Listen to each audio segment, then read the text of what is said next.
Welcome back to Lexington Law and our credit webinar series.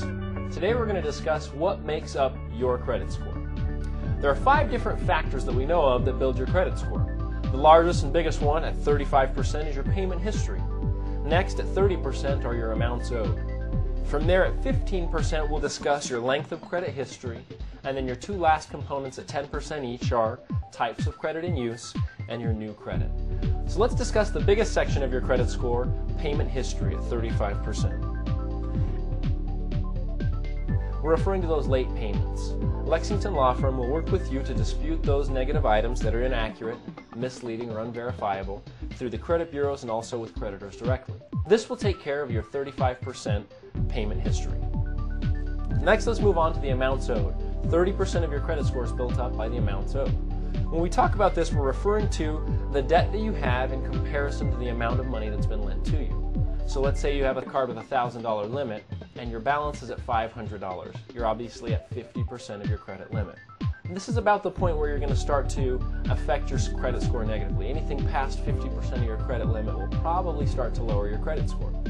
So some good advice may be to speak with a professional about your amounts owed and determine exactly what would be beneficial in your scenario, whether it's to transfer some accounts, transfer some balances, pay down some accounts. Depending on your situation, you might want to do things differently. This is why it's always important to discuss this with a professional. When we refer to amounts owed, we're talking about 2 different kinds of accounts: installment accounts and revolving accounts. When we refer to our installment accounts, we're talking about auto loans, mortgages. We're talking about those loans that have a payment date. So let's say they're on a 4-year payment plan or a 30-year payment plan, where in comparison our revolving accounts are those accounts that don't necessarily have an end date. We have a monthly bill, obviously, if we rack up any balances, but there's essentially no end date. There may be an expiration date, but we can always renew those accounts. They can revolve, kind of like a revolving door, and keep going forever. Moving on, let's discuss length of credit history. This is going to make up 15% of your credit score, so it's definitely important.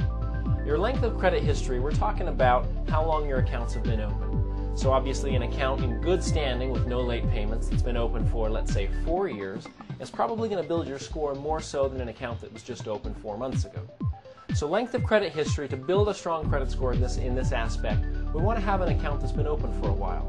Now, if you're thinking right now, I only have a few open accounts that are just recently open, maybe you're just a recent student or just younger and just getting into the credit industry and you don't have a lot of long open accounts, there are other ways that you can build a positive credit history. And the way you can do that is by working with a professional. Lexington Law Firm, as I've mentioned previously, offer great credit score coaching. In these coaching, they can discuss different ways and avenues you can research and dive into to better and strengthen your length of credit history. At 10% next, we're going to talk about new credit.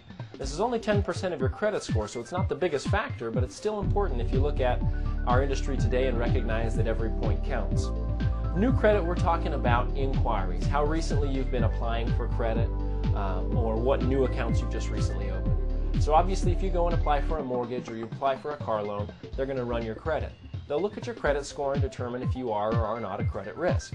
When they do this, they're also going to put a little ding on your credit report or an inquiry. Inquiries should stay on your credit reports for 2 years. The first year that they're on your credit report, they could be hurting your score or pulling your score down. The second year of their credit reporting, they'll just be on the report, but they won't be affecting your score negatively. To finish up, let's talk about the last 10% of your credit score, or the types of credit in use. For a good credit score, we're going to be looking for different types of credit. We don't want to see 10 different revolving accounts and no installment accounts. Keep in mind that the credit score was built originally for banks and lenders to better understand you and your payment information. So they want to know whether or not you understand how to run your finances and how to pay your bills on time.